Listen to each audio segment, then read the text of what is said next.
किसी को अंदर रखना बगैर ट्रायल और बगैर एक दोष साबित हुए, ये बिल्कुल गलत है। जिन्हें बाहर रखना है रखा जाता है, जिन्हें अंदर करना है रखा जाए। अंदर डाल दो और फिर कोई ट्रायल ना हो और फिर बेल ना दो, तो इसे नाइंसाफी ही कह सकते हैं और कुछ नहीं। बहुत सारे मामलों में कोर्टों ने फटकार लगाई है।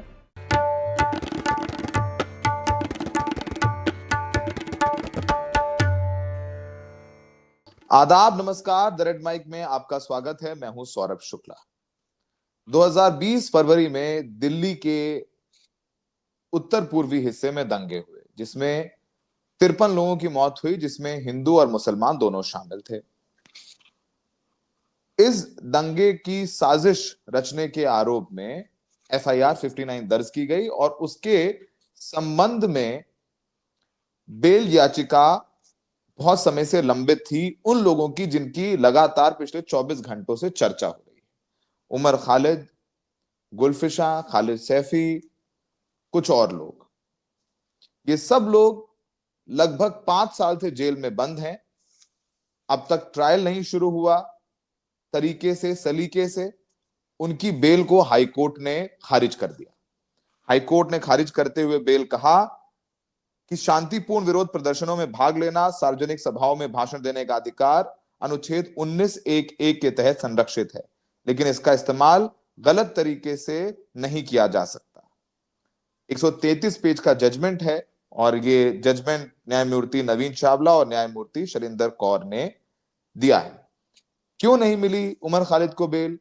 जब तक ट्रायल नहीं होगा तब तक कैसे पता चलेगा कि वो आरोपी दोषी है या नहीं? बिना दोष सिद्ध हुए अगर कोई 5 साल से जेल में है तो कितना जायज है? हमारे साथ इस पर बात करने के लिए वरिष्ठ वकील संजय हेगड़े हैं, जो कि सुप्रीम कोर्ट में तमाम मानवाधिकार से जुड़े हुए केसेस को प्रो बोनो करते हैं और अपनी बात मीडिया और सोशल मीडिया में बहुत मुखरता से रखते आए हैं। संजय जी, थैंक यू, आपने हमें इस संवेदनशील मुद्दे पर वक्त दिया। सर, तमाम लोग ये सवाल पूछ रहे हैं लगातार कि क्यों नहीं मिली उमर खालिद को बेल, क्या वजह है? इसलिए नहीं मिली क्योंकि कोर्ट ने ये सोचा कि ऐसे मामले में बेल देना नहीं चाहिए। कोर्ट का ये कहना है कि यूएपीए के आरोप है। यूएपीए के आरोपों में सुप्रीम कोर्ट का एक जजमेंट है, वटाली कर जो 3 जजों की जजमेंट है, उसके तहत बेल के स्टेज पर पूरा केस का विवरण नहीं करना चाहिए, पूरा मिनी ट्रायल नहीं होना चाहिए और कुछ आम रूप से देखा जाना चाहिए कि क्या वो जो 2 बेल कंडीशंस है कि आप प्राइमा फेसाई निर्दोष है और आप फिर एक बार ऐसे हरकतें नहीं करेंगे, ये अगर वो फुलफिल होता है तो ही शायद बेल दिया जा सकता है। सुप्रीम कोर्ट के दूसरे जजमेंट्स भी है जो कहते हैं कि जब बहुत देर हो चुका है और ट्रायल नहीं चल रही है तब बेल दिया जाना चाहिए। उसके बारे में हाईकोर्ट का ये रवैया है कि वो जजमेंट अपने फैक्ट्स पे था, ऐसे केसेस में लागू नहीं किया जा सकता। ये ओवरऑल रीडिंग है हाईकोर्ट के जजमेंट का। सर, इस पूरे मामले में चूंकि हमने एक रिपोर्टर के तौर पे ये पूरे सारे सभी केसेस कवर किए हैं और चाहे वो उमर खालिद हो और खालिद सैफी हो या बाकी लोग हों, कपिल मिश्रा हो, कपिल मिश्रा भी वहां पर आए थे और उन्होंने ही वहां पर मौजपुर मेट्रो स्टेशन पर वहां भीड़ इकट्ठा की, वहीं से पत्थरबाजी शुरू हुई और फिर वो पत्थरबाजी कब हिंसा में तब्दील हो गई। 3 दिन लगातार उत्तर पूर्वी दिल्ली जली। सर, एक तो चलिए, एक वकील के तौर पर आपने कहा कि कोर्ट को ये लगा, लेकिन सर सुप्रीम कोर्ट में, जैसे आपने कहा, सुप्रीम कोर्ट या चंद्रचूड़ ही थे, वो लगातार ये बात कहते रहे कि बेल तो अधिकार होता है और बिना ट्रायल के बेल ना देना, क्योंकि बहुत सारे केसेस में देखा है कि लोग बरी होते हैं, 10 साल लगते हैं, 15 साल लगते हैं, लेकिन उनको बाद में वो बरी हो जाते हैं, लेकिन ये वक्त तो वापस नहीं आ सकता। तो आप व्यक्तिगत तौर पर, एक वकील के तौर पर कैसे देखते हैं इस केस को?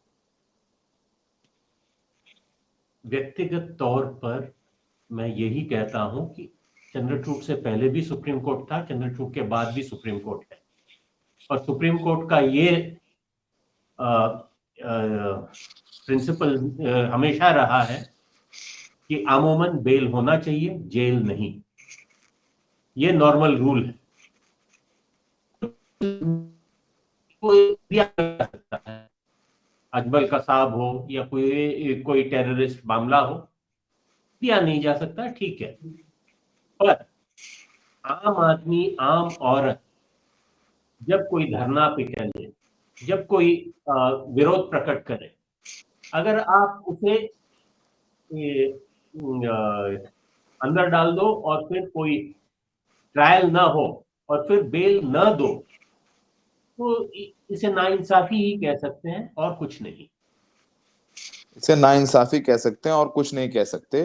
कल कोर्ट ने अपने जजमेंट में जो 133 पन्ने का है उसमें कहा कि अधिकार पूर्णतः लागू नहीं होता क्योंकि संविधान द्वारा बनाए गए उचित प्रतिबंधों के अधीन है। अगर विरोध प्रदर्शन के अप्रतिबंधित अधिकार प्रयोग की अनुमति दी गई है तो संवैधानिक ढांचे को नुकसान पहुंचाएगा और देश में कानून व्यवस्था की स्थिति को प्रभावित करेगा। कोर्ट को यह लगता है कि अगर ये लोग बाहर आए तो कानून व्यवस्था प्रभावित होगी। अब एक और सवाल मैं जोड़ देता हूं सर, क्योंकि अक्सर जो है ये एफआईआर तो पुलिस ने दर्ज की और पुलिस की भूमिका पर भी सवाल उठते रहते हैं। हम पत्रकार हैं और हम उठाते आए हैं और हमें लगता है कि इन तमाम मामलों में पुलिस की भूमिका कहीं ना कहीं जो संतुलित होनी चाहिए वो संतुलित नहीं थी। कार्रवाई में शायद कुछ दूसरे कारणों की वजह से अभी ट्रायल कोर्ट ने भी तमाम मामलों पर दिल्ली पुलिस को फटकार लगाई है। एक तो कोर्ट ने कहा था कपिल मिश्रा पर एफआईआर दर्ज करें, फिर वो ऊपरी कोर्ट में स्टे हो गया, सब कुछ होता रहा है। आप इस केस के ट्रायल को लेकर के क्या कहना चाहेंगे सर, कि 5 साल हो गए ट्रायल भी नहीं शुरू हुआ है? ये क्या ज्यादती नहीं है, क्या नाइंसाफी नहीं? ट्रायल न शुरू होने के बहुत सारे कारण हैं। दूसरे केस में भी दिल्ली हाई कोर्ट ने कहा है कि जो लोग जिन्हें बेल मिला है वो भी कई सारे एप्लीकेशंस डाले हैं जिसके कारण ट्रायल चल नहीं रहा है। पर क्योंकि कुछ लोगों के जो बाहर निकले हैं और वो अपना अधिकार यूज कर रहे हैं, तो ये कोई वजह नहीं बनती है कि जो अंदर है उन्हें अंदर ही रखा जाए। ट्रायल जब भी चले, पर कुछ 3000 पेज के चार्जशीट है, 400 गवाह है, ट्रायल चलने में बहुत वक्त लगता है। और मुझे ये ध्यान आता है कि जब अभी अभी जो बंबई में जो ट्रेन ब्लास्ट हुए थे जी जी और उसका जब जजमेंट आया था जी तो कोई एक आदमी जो मर गया था, उसके कबर पर जाके उसके दोस्तों ने वो जजमेंट पढ़ा कि भाई अभी आपको कोर्ट ने बरी कर दिया है। आखिर चाहते क्या है मैं भी प्रोसिक्यूटर रह चुका हूं, कर्नाटक सरकार के लिए प्रोसिक्यूटर था, और जब भी मैं कोई आर्ग्यूमेंट थोड़ा ज्यादा ले लेता था बेल मैटर्स में, हमारे जस्टिस काटजू हुआ करते थे। जस्टिस काटजू हमको ऐसे देखते थे और कहते थे बच्चे की जान लोगे क्या?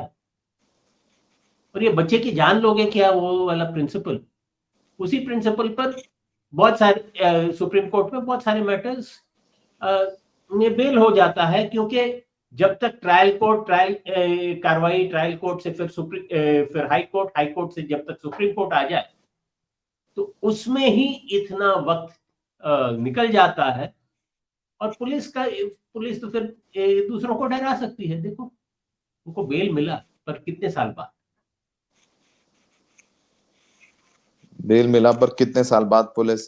कोर्ट सर ये भी कह रहा है कि विरोध प्रदर्शन या प्रदर्शनों की आड़ में किसी भी षड्यंत्रकारी हिंसा को की अनुमति नहीं दी जा सकती।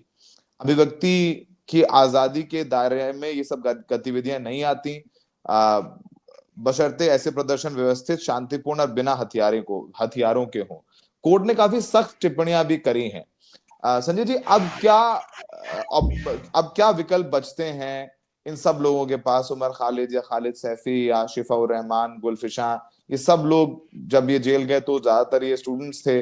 अब उनकी 5 साल तो वो जेल में निकल गए, अब कब निकलेंगे बाहर नहीं पता। अब इनके पास सर कानूनी तौर पर क्या विकल्प बचते हैं? क्या सुप्रीम कोर्ट जा सकते हैं या इंतजार करेंगे?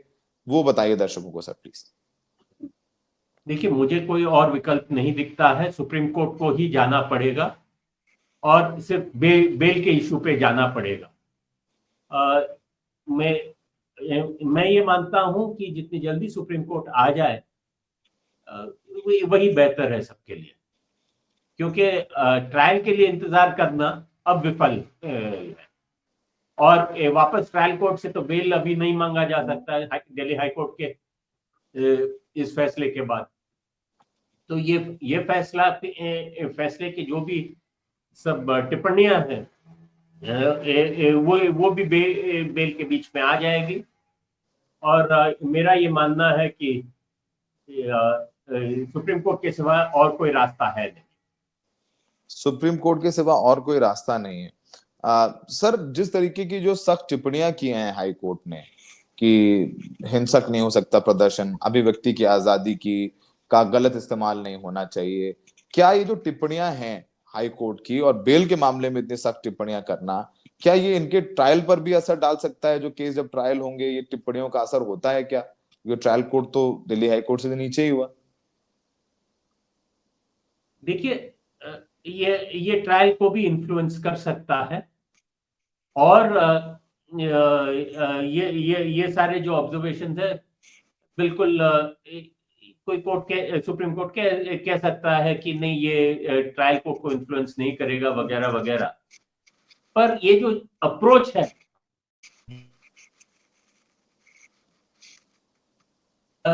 ये कोर्ट के जजमेंट आधारित है, वटाली वाला जजमेंट।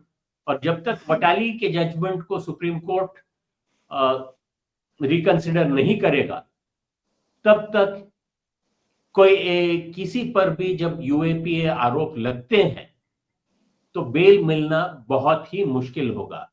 आज हम उमर खालिद दौरीन के बारे में देख रहे हैं, पर यूएपीए किसी भी मामले में लग सकता है। महाराष्ट्र में अभी बंबई में मराठा रिजर्वेशंस के बारे में कुछ आंदोलन चल रहा है। जी। कभी हरियाणा में नहीं, राजस्थान में गुर्जर आंदोलन चला। अब अगर आंदोलनकारियों पर यूएपीए लगाते रहो तो पुलिस के पास एक ऐसा हथियार मिल जाता है कि जो भी आंदोलन करता है उसको अंदर डाल देंगे और फिर कोर्ट में 5 साल 10 साल लड़ते रहो। सर, यूएपीए लगाने को लेकर के भी अगर आप बताएं कि किस तरीके से कई बार कोर्ट ने फटकार लगाई है जांच एजेंसीज को, पुलिस को भी, कि यूएपीए का इस्तेमाल अक्सर पुलिस कर देती है, जो कि बहुत ज्यादा कह दें, अगर वो कह सकें, क्योंकि हमें भी जो है कुछ शब्द बहुत सोच समझ के चुनने पड़ते हैं पत्रकार होकर के भी, कि बहुत सख्त हो जाता है आरोपियों पर। कोर्ट ने उस पर भी कई बार फटकार लगाई और यूएपीए के मामलों में ही जब बेल दी है तब बहुत सारे मामलों में कोर्टों ने फटकार लगाई है। पर मैं ये मानता हूं कि कोई भी प्रशासन, कोई भी जब सख्त कानून लगाकर पुलिस को हथियार बना के दे देती है तो पुलिस उसका दुरुपयोग जरूर करेगी। पहले हमने टाडा देखा था। टाडा के दुरुपयोग के कारण टाडा को वापस लिया गया। फिर पोटा लाए, पोटा का दुरुपयोग हुआ, वो भी वापस ले लिए। फिर जो पहले से चला आ रहा था यूएपीए और जो 1967 से जो चल रहा था, ये उस पर संशोधन लाए और यहां से काम शुरू हो गया है। आखिरकार ये सारे सख्त कानून क्या कहते हैं? सख्त कानून यही कहते हैं कि पुलिस को हक है कि किसी पर भी इल्जाम लगाए और कोर्ट को हक नहीं है कि उन्हें बेल दे दे।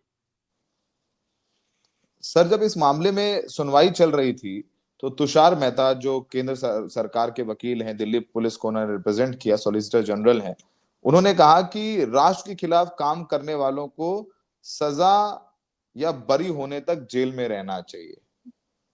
क्या आप इस बात से इत्तेफाक रखते हैं कि जब तक सजा ना हो जाए, अभी तो ट्रायल 5 साल से शुरू, 5 साल हो गए, ट्रायल लगभग शुरू नहीं हुआ, अभी तो ट्रायल कब शुरू होगा, कब आएगा जजमेंट पे मामला, तो और बहुत साल लग जाएंगे। क्या आप इत्तेफाक रखते हैं कि जब तक सजा ना हो जाए या बरी ना हो जाए इन आरोपियों को जेल में रहना चाहिए? मैं बिल्कुल इत्तेफाक नहीं रखता हूं। ना सिर्फ ये मामले में, मैं किसी भी क्रिमिनल मैटर में, अगर आप ट्रायल कंप्लीट नहीं कर सकते हो, किसी को अंदर रखना बगैर ट्रायल और बगैर एक दोष साबित हुए, ये बिल्कुल गलत है। आज आपके जेलों में 95% तक जो है कैदी, वो सब अंडर ट्रायल्स है। उनके ट्रायल कभी खत्म होता नहीं है। तो पर ये कहना कि हम जेलों को, जेलों में जिनके जिनके जो फंसे हैं उनके मामले जल्दी कर लेंगे और कोर्ट्स बनाएंगे, और जहां सब प्ली बार्गेनिंग हो सकता है उससे ये पेंडेंसी कम करेंगे। वो ऐसे वादे करके कोई पॉलिटिशियन इस देश में जीतता नहीं है। सर, कुछ दिन पहले सुप्रीम कोर्ट के जस्टिस अभय ओक रिटायर हुए, अभी हाल ही में रिटायर हुए हैं ओक साहब। मुंबई प्रेस क्लब में वो उनका एक कार्यक्रम था, और वहां पर हमारे एक सहयोगी सोहित मिश्रा हैं, उन्होंने ये सवाल पूछा था, क्योंकि सुप्रीम कोर्ट में ओक साहब अभी रिटायर, उन्होंने पूछा था कि कैसे उमर खालिद को जमानत नहीं मिली, फादर सैटन स्वामी को नहीं मिली, लेकिन राम रहीम को पैरोल के बाद पैरोल मिलता है। राम रहीम का केस सर हमने कवर किया है, बलात्कार और हत्या के दोषी करार दिए गए हैं वो, उन पर दो दो सजाएं हैं, दो दो सजाएं, और वो जब चाहते हैं उनको पैरोल मिलती है, कभी 10 दिन, कभी 15 दिन, कभी 1 महीने, कभी 40 दिन। वो अपने, अब पहले तो उनको सिरसा जाने की अनुमति नहीं थी, अब तो सिरसा भी जाते हैं, अपने आश्रम में प्रवचन भी करते हैं, ये सारे काम हो रहे हैं।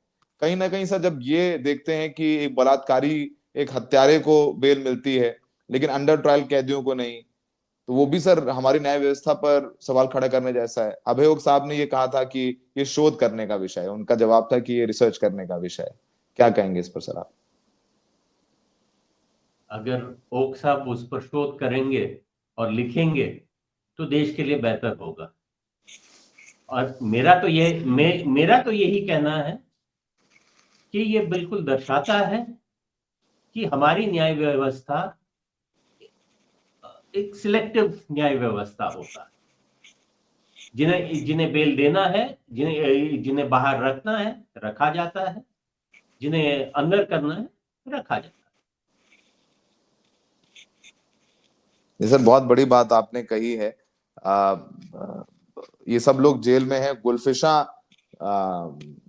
जो जेल में है, वो जेल से कुछ पोइट्रीज भी लिखती हैं, उनके दोस्त बताते हैं कि पोइट्री लिखती हैं, वो देखती हैं कि सूरज निकल रहा है, ये सब कुछ हो रहा है।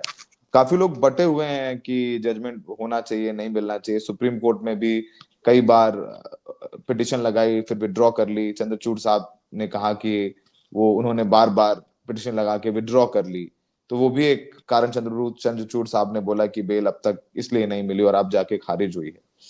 सर, ऐसे मामलों में एक वकील के तौर पर मैं पूछ रहा हूं आपसे, अब कोर्ट का जजमेंट है तो उस पर बहुत ज्यादा नहीं कहा जा सकता है, वकील के मामलों में जब ऐसे मामलों में कोर्ट का ये जजमेंट आता है तो आप उसे किस नजरिए से देखते हैं?